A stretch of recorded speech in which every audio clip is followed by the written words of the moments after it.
फक्त डाळ आणि कणिकपासून बनणारी ही बनणार रेसिपी तुम्ही अजून ट्राय केली नसेल तर व्हिडिओ शेवटपर्यंत नमस्कार मित्रांनो, स्वागत आहे तुमचं आपल्या यूट्यूब चॅनलमध्ये. पण आता 1 वाटी तूर डाळ आणि अर्धा वाटी मसूर डाळ अशी घेतलेली आहे. आता एका कुकरमध्ये आपण तांब्याभर पाणी टाकून घेऊ. आता त्याच पाण्यात आपण मस्त तूर डाळ आणि मसूर डाळ धुवून अशी टाकून देऊ. हे आपल्या शेतातली तूर डाळ आहे. आपण आता त्या डाळ सोबतच टमाटे पण टाकून देऊ उकडायला.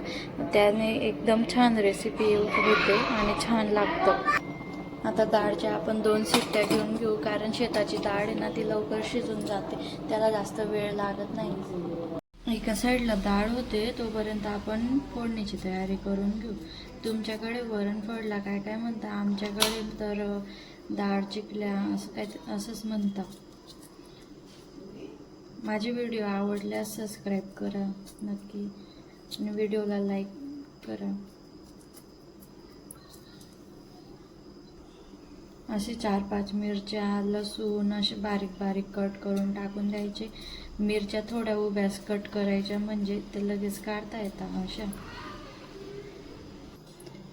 आपला हा आता फोडणीचं सामान तयार आहे. आता आपण कणिक मळून घेऊ. त्यासाठी आता परत त्याच्यात थोडे जिरे, थोडी हळद, चवीपुरता मीठ आणि मीठ टाकताना थोडं अंदाजाने टाकायचं. आपण डाळमध्ये पण मीठ टाकलेलं आहे. थोडं ओवा टाकून घेऊ, याच्याने मस्त टेस्ट येतो. असं सगळं मिक्स करून आता कणिक करून घेऊ. आपण असं कणिक तयार करून घेतलंय, जसं पोळींचं पीठ करताना तसंच. आता आपण या लाटून घेऊ. तुम्हाला मी एक बॅच तयार करून दाखवते. असं एकच गोळा घेऊ आणि थोडा छोटाच गोळा घ्यायचा, जास्त मोठा पण नाही घ्यायचा. असं जसं आपण चपाती लाटतो ना तसं लाटून घ्यायचं. फक्त एवढं याला तेल न लावता डायरेक्ट लाटलं तरी चालतं. असं पोळीसारखं लाटून घेतलंय. तुम्ही बघू शकता जास्त जाड पण नाही आणि बारीक पण नाही केलेलं आहे. आता आपण याचे डायमंड शेपमध्ये कट करून घेऊ. याला आपण असं करून घ्यायचं आहे एका चाकूच्या साहित्याने. तुम्हाला जसं शेप आवडेल तसा शेप कट करून घ्यायचा आहे.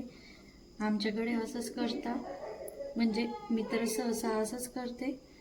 तुमच्याकडे आवडतात का वरण चिकल्या सांगा नक्की कमेंट करून, आणि रेसिपी आवडल्यास कमेंट नक्की करा. आता आपण वरणमध्ये नवीन पद्धतीचं काही असे रोडगे बनवून टाकू. ते मला खूप आवडतं वरणमध्ये. असं तशीच गोल चपाती करून घ्यायची आणि त्याचे असे काप करून घ्यायचे छोटे छोटे मस्त. ते छोटे छोटेच रोडगे छान वाटतात असे टाकायला. हे पहा तुम्ही बघू शकता. असं करून असे मस्त गोल असे रोडगे वाढून द्यायचे. असे छोटे छोटे रोडगे करून वरणमध्ये टाकल्याने खूप छान लागतं. आता आपण फोडणीची तयारी करून घेऊ. एका कढईत मस्त 3-4 पळ्या अशा तेल टाकून घेऊ. आपले सगळे चिकल्या वगैरे लाटून तयार आहे, बघू शकता तुम्ही. झाल्यावर त्याच्यात मोहरी टाकू. मोहरी अशी चांगली तळतळू द्यायची, मगच जिरे टाकायचे, म्हणजे मोहरीचा मस्त स्वाद येतो त्याच्यात. मोहरी तळतळली. आता आपण जिरे टाकून देऊ. जिरे मस्त टाकायचे. आता कढीपत्ता टाकू. आता लसूण आणि मिरच्या टाकून देऊ. डाळ आपली एकदम छान शिजलेली बघू शकता तुम्ही. शेतातली डाळ आहे ना एकदम छान शिजते. मग त्याच्यात थोडी हळद अशी टाकून घेऊ आपण आणि वरण टाकून घेऊ मस्त. मग एकच चमचा टाकून असं मस्त मिक्स करायचं. थोडा वेळ राहू द्यायचा, 10-1 सेकंद तरी.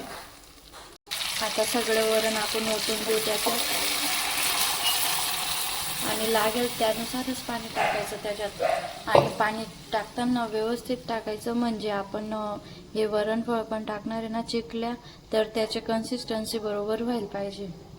जास्त पातळ पण नको आणि गाढ पण नको. त्याच्यात चवीपुरतं मीठ टाकू. मीठ टेस्ट करून टाकायचं बरं. तुम्हाला आपल्या मोबाईलमध्ये काही फीचर असतं ना तर मी तुम्हाला नक्की वास दाखवला असता. इतका सुगंधित वास येतोय ना. 1 वाटी तूर डाळ आणि त्याच्यात थोडीशी मोठभर अशी मसूर डाळ टाकलेली होती. त्या डाळसाठी आपण 1 तांबे असं भरपूर होऊन जाईल पाणी, तेवढं पाणी टाकून देऊ. आणि मग जर का लागलं तर पाणी गरम करून टाकायचं, असं थंड टाकायचं नाही बरं. हे तुम्ही बघू शकता कन्सिस्टन्सी अशीच ठेवायची पातळ. मग हे वरण चिकल्या टाकल्यावर व्यवस्थित होऊन जातं ते. असं उकळ आल्यावर आता हे वरण चिकल्या थोड्या थोड्या करून अशा सोडून द्यायचे. असं एकखट्टे सोडायचं, पण आहे ना असं ढवळत राहायचं म्हणजे त्या चिपकत नाही. असं वेगवेगळ्या होतात. तुम्ही बघू शकता आता कशा वेगवेगळ्या होत आहे बघा. अशा करून करून सगळं सोडून द्यायच्या. मी आता सगळं टाकून दिलेलं आहे. ही डिश हिवाळ्यात पावसाळ्यात खूप छान लागते आणि गरमागरम खायला तर एकच नंबर. भाजी नसली की ही डिश करायला एकदम परफेक्ट आहे. सगळ्यांना आवडणारी, लहानपासून तर मोठेपर्यंत. एकाच वन पॉटमध्ये सगळं काम होऊन जातं. खूप छान लागते ही डिश. तुम्ही एकदा नक्की ट्राय करा. माझ्या पद्धतीने नक्की ट्राय करा. तुम्हाला खूप आवडेल, सगळ्यांनाही खूप आवडेल, तुमच्या परिवाराला खूप आवडेल. 10 मिनिट आपण असं शिजवून घेतलेलं आहे. आता त्याच्यात कोथिंबीर टाकून देऊ. आता तयार आहे आपलं जेवणासाठी वरण. असं वाळून घ्यायचं आहे मस्तपैकी. कटोऱ्यातच छान लागतं ते गरम गरम. वरण चिकली आपली खाण्यासाठी तयार आहे. तुम्हाला रेसिपी आवडली असेल तर नक्की लाईक करा, सबस्क्राईब करायला विसरू नका. थँक्यू. भेटूया नेक्स्ट रेसिपीमध्ये. बाय.